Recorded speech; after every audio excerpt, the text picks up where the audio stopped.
Okay, so yeah, good afternoon and thank you very much for joining our webinar about Wi-SUN as a technology and how Digi International Solutions can assist in these types of applications. My name's David Taylor and I'm the product line manager looking after connectivity devices here at Alpha Micro. Wi-SUN stands for Wireless Smart Ubiquitous Network. It's a standardized wireless mesh networking protocol designed for large-scale outdoor IoT applications. It's an IPv6 sub-gigahertz technology, so that's 868 megahertz in Europe, and it acts as a wireless communication standard to facilitate seamless connectivity among smart infrastructure.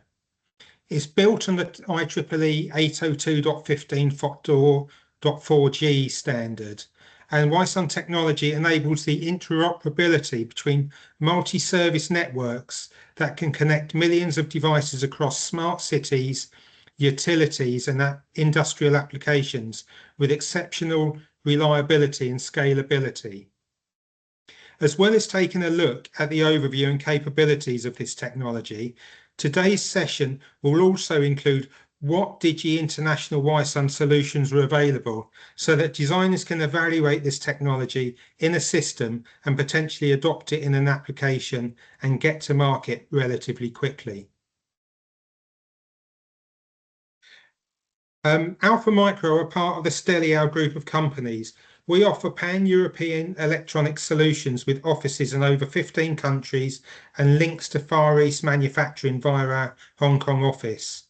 We've got over 200 staff and an annual turnover exceeding 200 million euros, and we offer in-depth technical support to our customers, first-class logistics, and an engineering-led sales team. Before we get underway, for housekeeping, if you do have any questions, please enter them into the chat and we'll take them at the end of the webinar during a Q&A session. A copy of the slides will be sent to all those who signed up.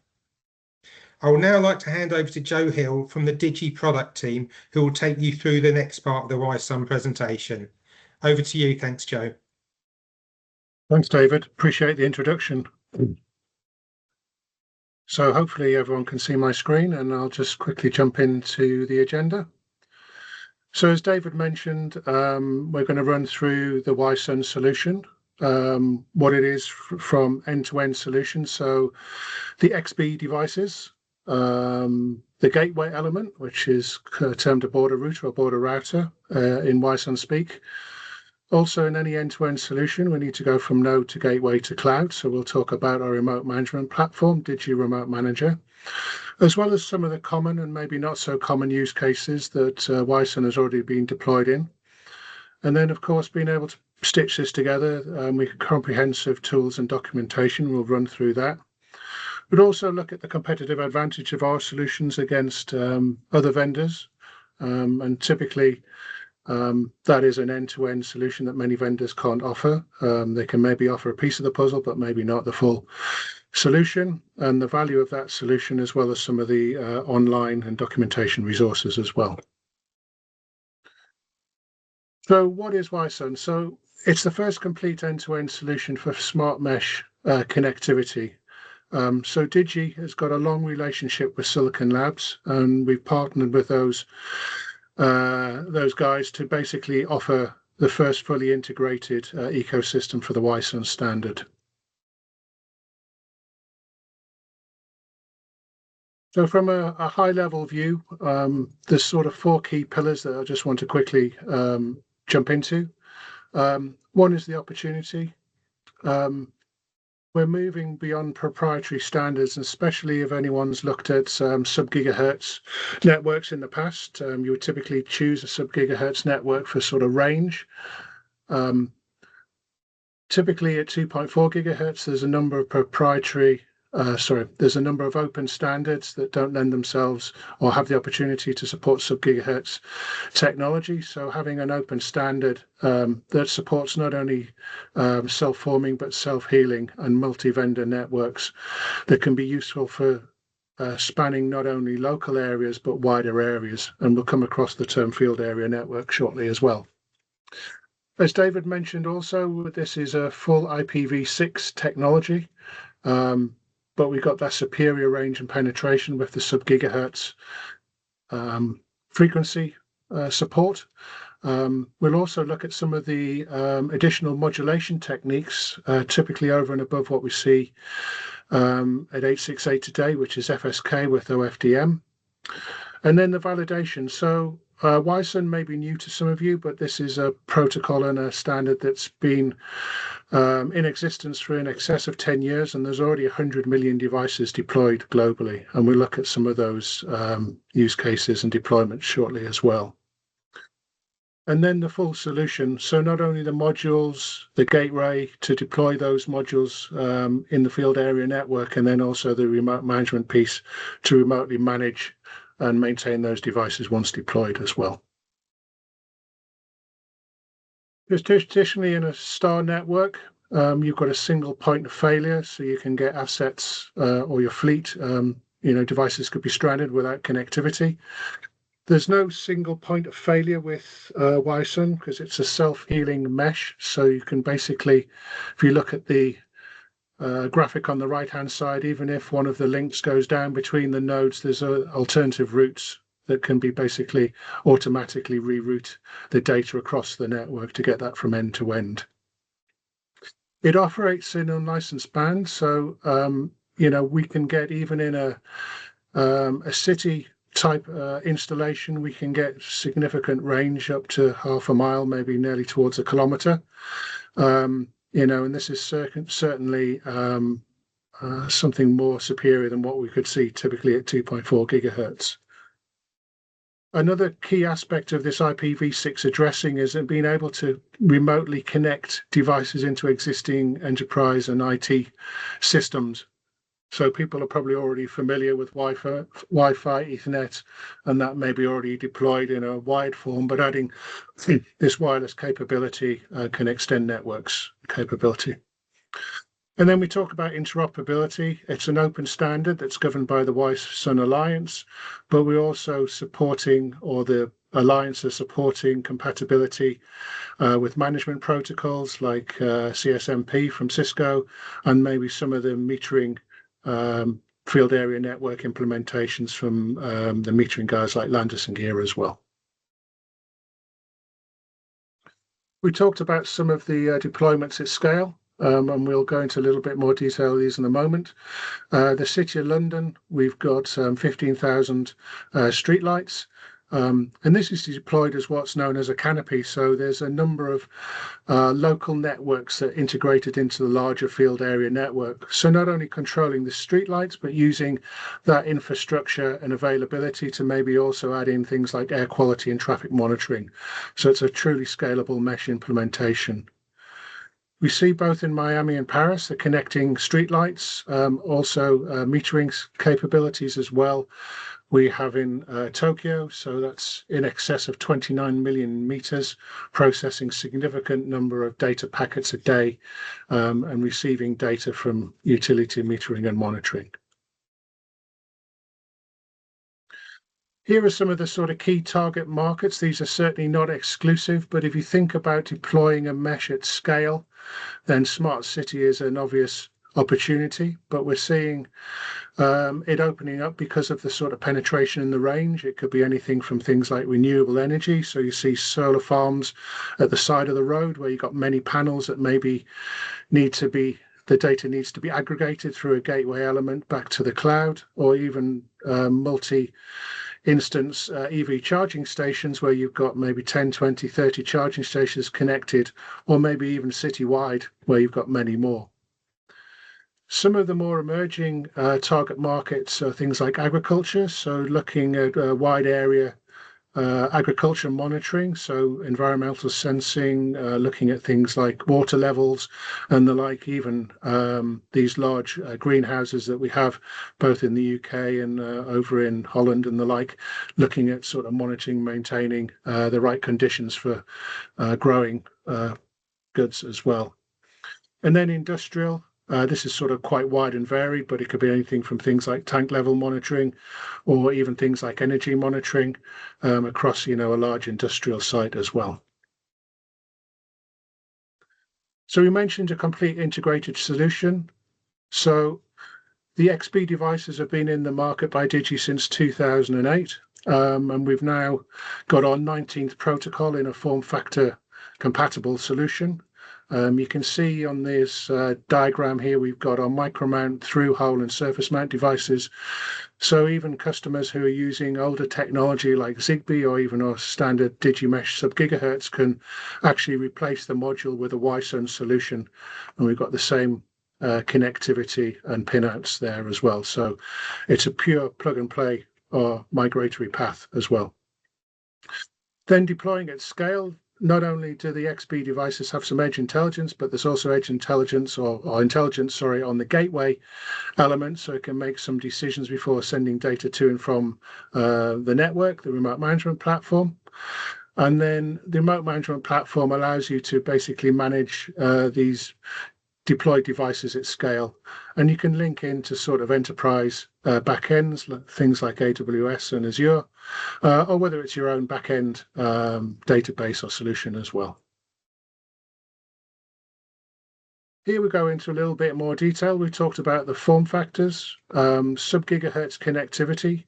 We'll talk about the modulation technique, but a little bit of a game changer is being able to support up to 2.4 megabits bandwidth. As we'll also see, there's options coming where we can support also battery-powered applications, which I think will open up many more use cases than typically originally targeted with the Wi-SUN standard.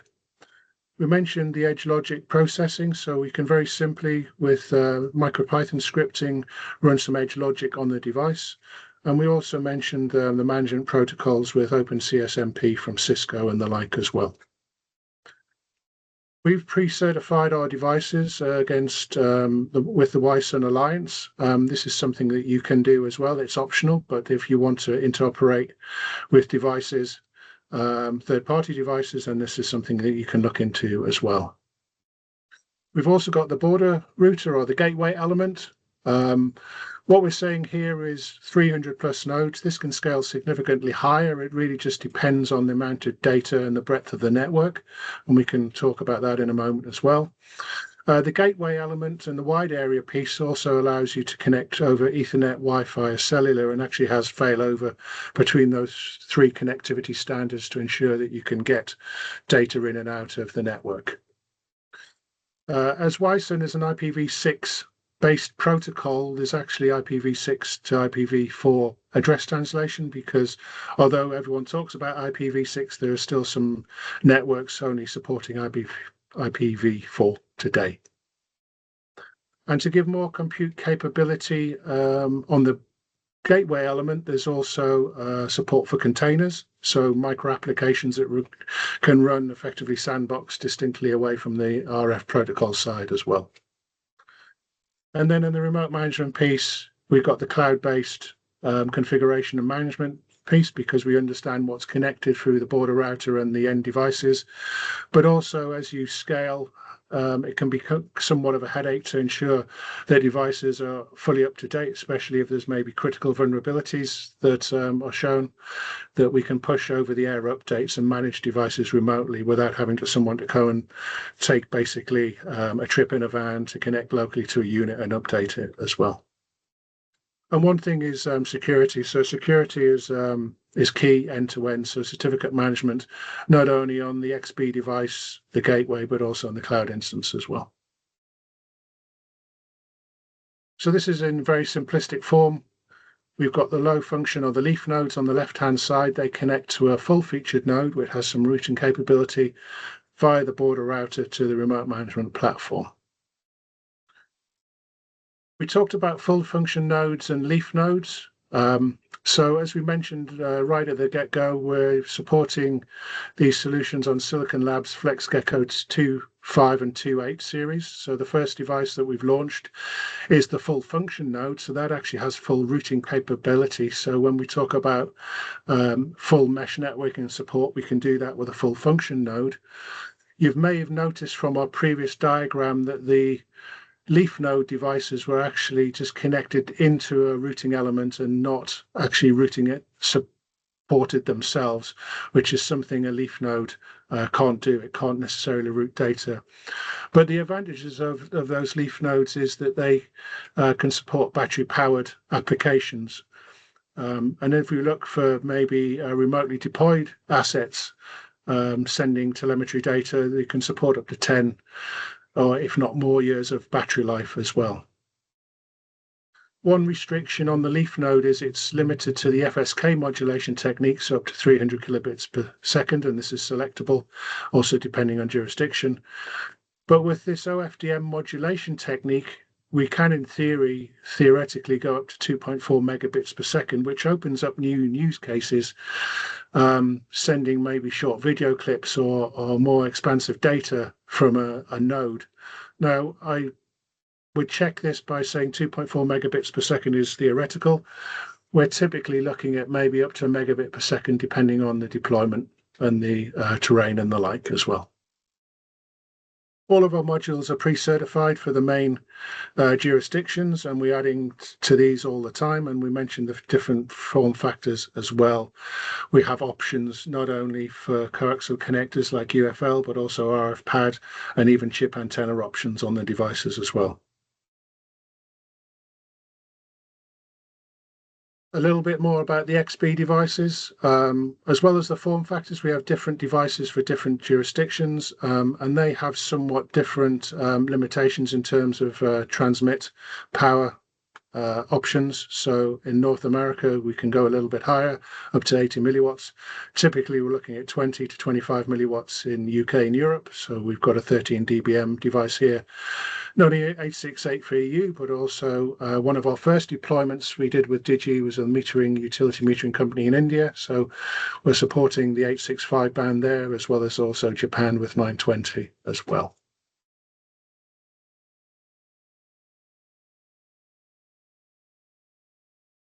These slides here are just more for reference, but we've fully launched the North American versions. As you can see, we've got the RF pad, UFL, and the chip antenna in both the surface mount and the micro mount devices, and also the through hole. This is what we have for Europe. Similarly, we've got the same options, but with the 868 megahertz solution for Europe and UK. And then coming soon, just to complete the picture, we've also got the versions for both Japan and India as well. So there isn't, just to maybe answer a preemptive question, there isn't a universal device that you can see maybe at 2.4 gigahertz, where that is typically allowed to be deployed worldwide because of limitations in frequency ranges and number of channels and bandwidth and the like.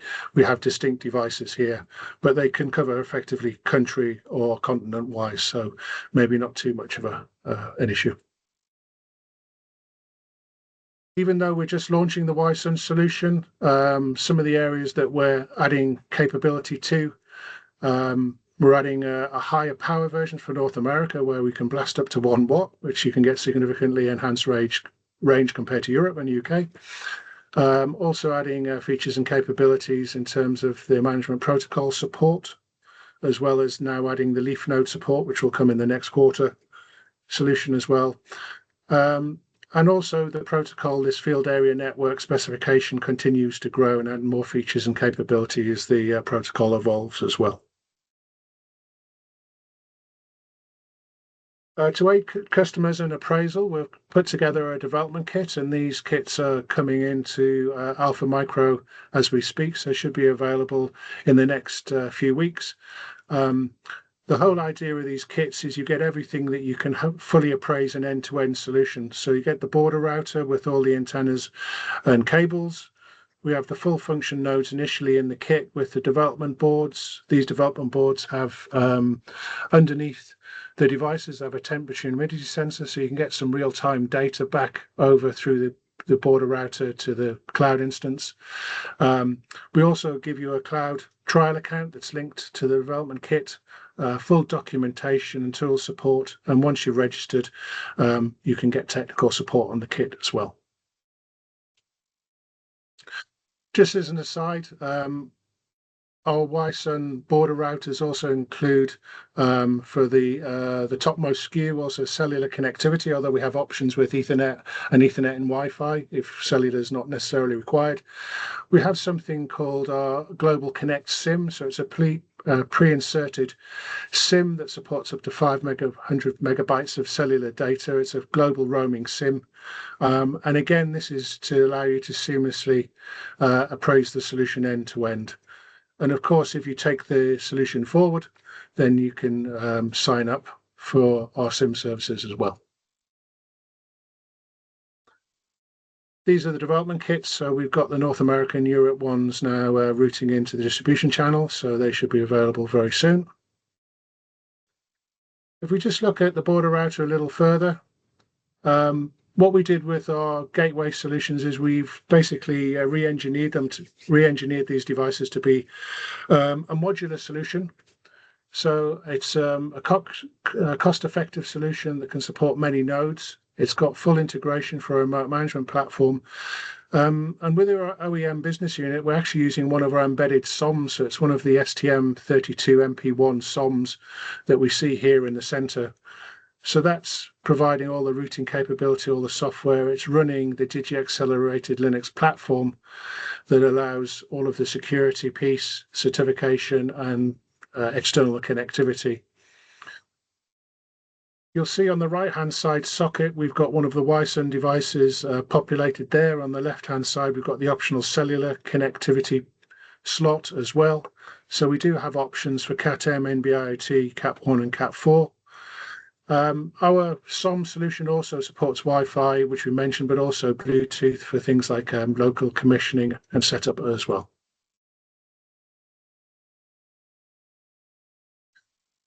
When you receive a traditional IoT kit, you're looking at multi-vendor for devices, maybe a management piece. You're also looking at additional warranty and support. We bring this together in something called Digi 360. So for the first year, everything is taken care of. So 1 year term is included, but this can be extended. So you can have basically 4-hour response time on customer care after the first year if you go for a further subscription, but it also includes the management, device management, and the warranty of the device as well. This can be particularly useful, certainly if you're deploying at scale. If there's any sort of failures or breakdowns, you just need to swap out. It's a seamless customer care request as well. One of the things of the 360 solution is the end-to-end capability, but we also have some add-ons. So we've got professional services team. So they can support things like writing containerized applications. They can maybe do some specific pre-setup in manufacturing, so it can be seamlessly deployed, although there's lots of features in the protocol solution to do that already. We could even have things like mobile VPN and also enhanced security capabilities depending on where it's going to be deployed as well. So here are the SKUs for the border routers. We've got both North American and European versions at the moment. We have the fully featured Cat1, Wi-Fi and Ethernet device, and then the Ethernet only. And then Japan and India, just for completeness, coming soon as well. So Digi Remote Manager, so we look at the right-hand side piece now and the full end-to-end solution. So it's a cloud-based solution that's evolved. So this platform actually supports a number of Digi products even outside of our business unit's capability, but it's been extended and has evolved to be a very robust platform. And because we understand which hardware is connected to the remote management, we can certainly personalize the experience to only show relevant information and capability. So we've got the over-the-air firmware updates. We can even set things like maintenance windows. We can set groups. We can do unattended updates. And this can be fully controlled from the remote management platform. We mentioned end-to-end security, and now we're also SOC 2 Type 2 certified. And this is a lot of this comes from the market, pushing us to have more enhanced security capability as well.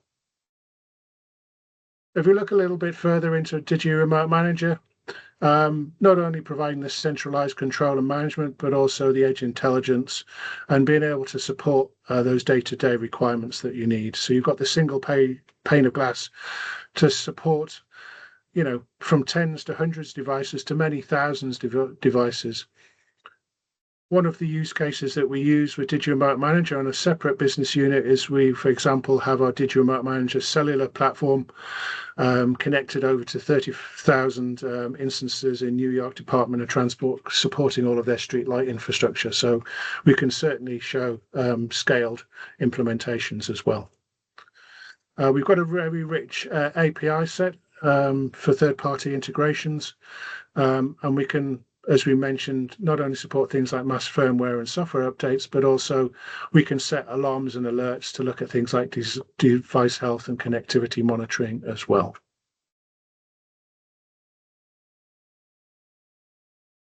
Moving to some of the use cases. So this is an EV charging solution based in a multi-tier car park.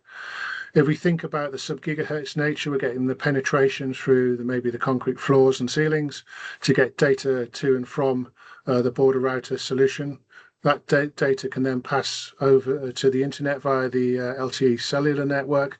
And then we've got our remote management platform that may be locally controlled from there, or maybe pushed to a management operation suite as well. We mentioned Bluetooth capability and Bluetooth Low Energy. We also have an XB mobile app that allows you to connect to the remote devices, because many of them support BLE functionality, as well as the sub-gigahertz main radio capability, so you can control and configure the devices and installation or maintenance as well. Look at smart city. I mean, one of the key verticals where they've already seen large deployments is smart city and street light control as well. Looking at a very similar sort of application example here. As you'd imagine here, there's not too much data that comes to and from a street light. Maybe it's preventive maintenance and looking at lifetime or aging, maybe temperature of the bulb enclosure and the like. So a lot of this can be monitored and maintained, but because of the edge intelligence, we can maybe send data over the network only when required, when in an alert condition as well. And then as we looked at this sort of canopy deployment, so for example, we might have renewable energy connectivity through the smart electric meter installation. So as we can see here, the devices are basically going back through the smart electricity meter routing element, and then we've got end devices connected there, or we've already got a streetlight infrastructure. And as you can see with the streetlight infrastructure, typically we're looking at the leaf node devices, but they could quite easily be the full function node for full routing capability as well. We talked about some of the deployments. So this is in the centre of London, the City of London. And this control management system is not only looking at the street lighting, but also environmental monitoring and even things like asset tracking as well. So these 15,000 Wi-SUN devices are supported with 12 border routers at the edge of the network or in the network. And what we're looking for here, or what they were looking for when they installed this, was real-time remote management, but also a power-efficient solution to reduce energy usage. And because we've got this IPv6 capability, we can even link data coming back from the installed nodes and the gateway through the remote management platform to the back-end systems as well, to maybe create service orders for replacing maybe bulbs or other infrastructure that needs to be updated as well.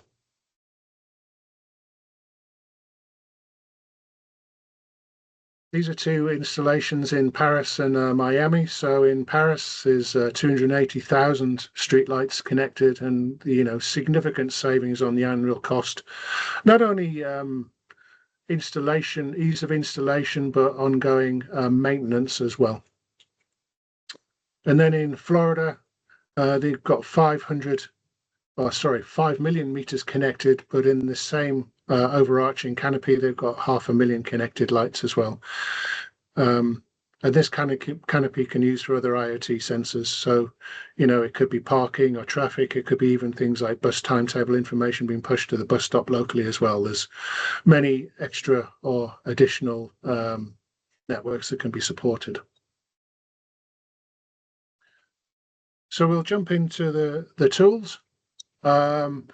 So all of the modern XB devices are now supported by something called XB Studio. If you've ever looked at XB in the past, this is the replacement for XCTU. This is a really nice context-driven solution. So we've got quick setup and quick actions. We know what we're connecting to our development PC. For instance, it knows it's a Wi-SUN device. We can basically go to a quick setup and we can add a border router and devices, and they can be pre-initialized to connect seamlessly out the box. So these sort of wizards also allow simple or common operations. But one of the advantages of this latest software is we can interact with multiple modules simultaneously. Previously, we had to switch context, which could be a little bit time consuming. We're supporting not only development on Windows, Linux, but also Mac OS as well.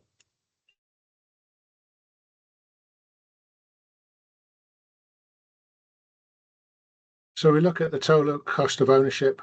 So why Wi-SUN? So it's been going in for excess of 10 years.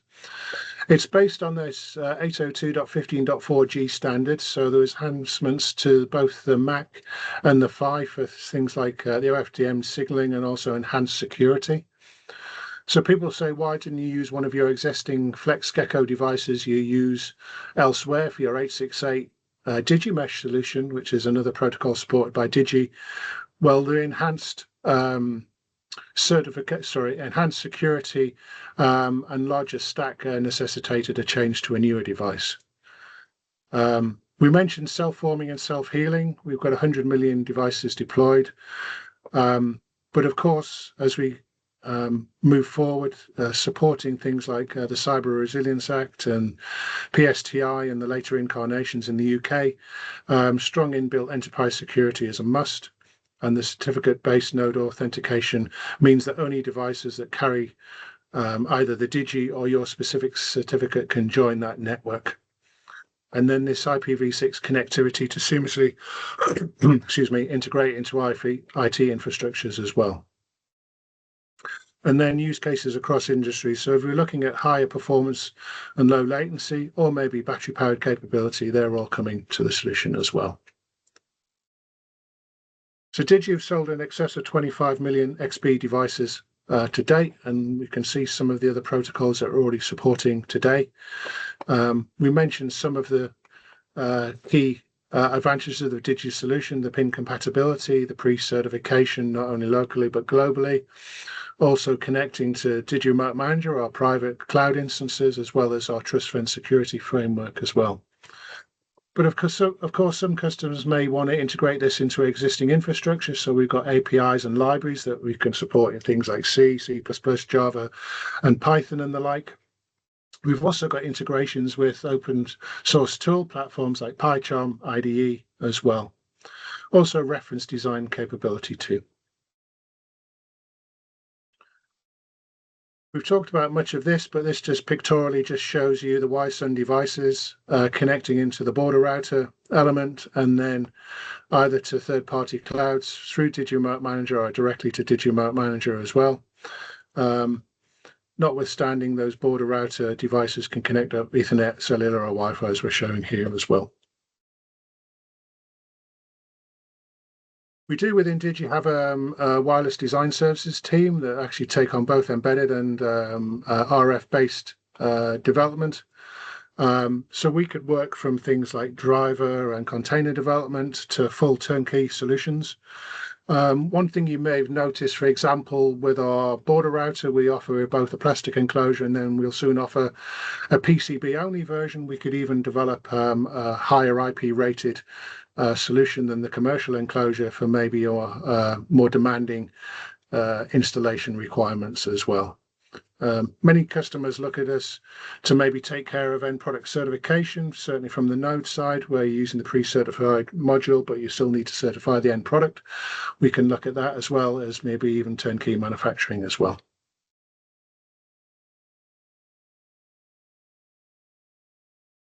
So regulatory certification, we're covering the key areas here as well as RED and effectively CE going forward.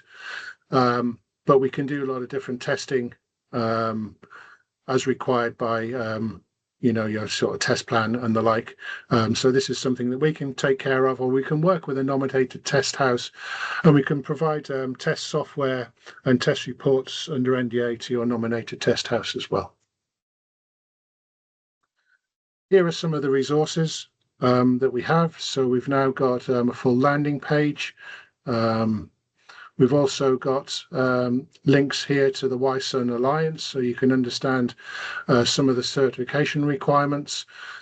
So there's no specific onus to certify the device, but if you want to interoperate and also use the Wi-SUN logo, then you can certify. So we also have some information at wisun.org website of the processes you have to go through, including things like your test plan, supplying it to a nominated test body and the like. And it's normally $1,000 per device to certify a solution. We've got a getting started guide, which covers the development kit, so not only the XB devices, but also the border router and the cloud instance as well. And then we're continuing to add white papers and articles as we sort of move through to sort of full production of not only all of the units, but the development kits. So we've got one of our product managers here, Mike Ramosa, put together a really good white paper article extolling the virtues of Wi-SUN against other competing solutions as well. So I think that just wraps it up. I may have finished a few minutes early, but yeah, hopefully back over to you, David, for any questions.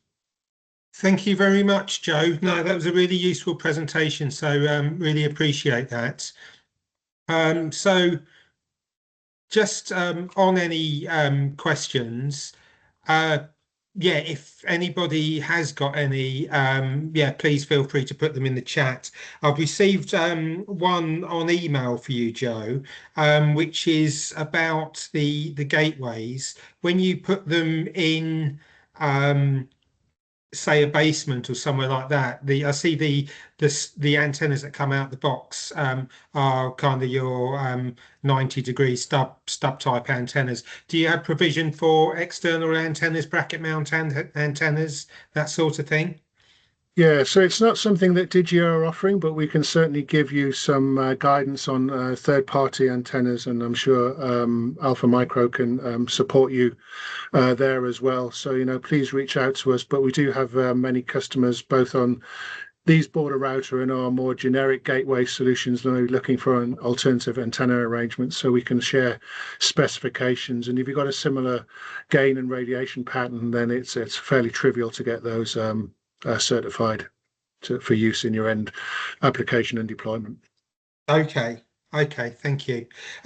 Well, thank you very much to everyone for attending the webinar. Because you've done so, the evaluation kits, when they do come through, we're going to offer a discount on them.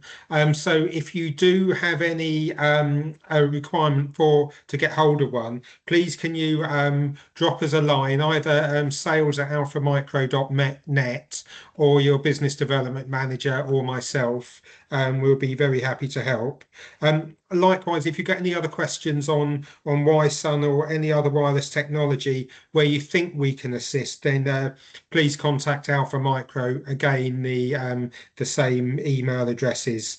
Our next monthly webinar will be held on Wednesday, 29th of April, and will be about the new u-blox 11 GNSS platform, which was announced at Embedded World a fortnight ago. So please look out for that in the follow-up emails and on LinkedIn as well. So on that note, once again, thank you for attending, and I hope you have an enjoyable rest of the afternoon. Thanks. Goodbye. Thank you. Goodbye.